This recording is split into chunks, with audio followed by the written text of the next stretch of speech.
Hello everyone, আজ হলো Friday আর গতকাল আমাদের এখানে প্রচুর পরিমাণে ঝড় বৃষ্টি হয়েছে।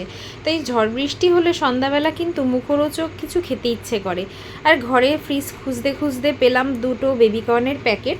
তো তখনই মনে হলো যে একটু ক্রিস্পি চিলি বেবিকর্ন বানিয়ে নেওয়া যাক। আর এই ক্রিস্পি চিলি বেবিকর্নটা কিন্তু আমাদের সকলের ভীষণই প্রিয়। তো এবার ক্রিস্পি চিলি বেবিকর্ন বানানোর জন্য আমি বেবিকর্নগুলোকে এইভাবে স্কোয়ার করে কেটে নিয়ে একটুখানি নুন জলে ভাপিয়ে নিয়েছিলাম।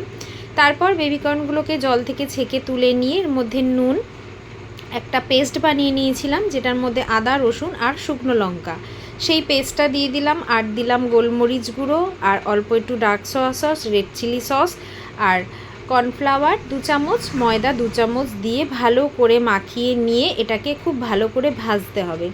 ভাজাটা এমনভাবে হবে যে এটা যেন মচমচে টাইপের হয়, একদম নরম তুলতুলে ভাজা হলে কিন্তু হবে না।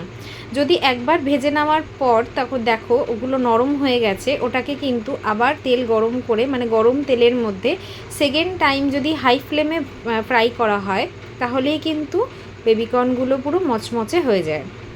এবার বেবিকর্নগুলোকে তুলে নিয়ে এর মধ্যে দিয়ে দিয়েছিলাম, ওই তেলেই দিয়েছিলাম আদা কুচি আর রসুন কুচি দিয়ে অল্প একটু নাড়াচাড়া করে নিয়ে স্কোয়ার করে কেটে রাখা পেঁয়াজ আর অল্প একটু ক্যাপসিকাম দিয়ে খুব ভালো করে একদম হাই ফ্লেমে কিন্তু রান্নাটা করতে হবে।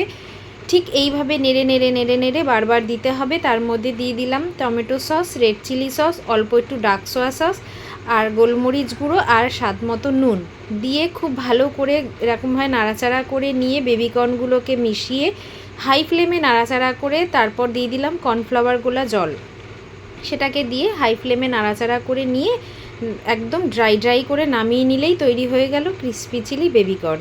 আর ওপর থেকে ছড়িয়ে দিয়েছিলাম অল্প একটু সাদা তেল। খেতে কিন্তু অসাধারণ হয়েছে।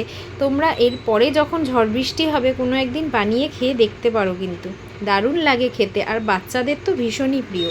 আমার এই রেসিপিটা কেমন লাগলো তোমরা অবশ্যই কমেন্ট করে জানিও, আর ভালো লাগলে চ্যানেলটাকে সাবস্ক্রাইব করে দিও।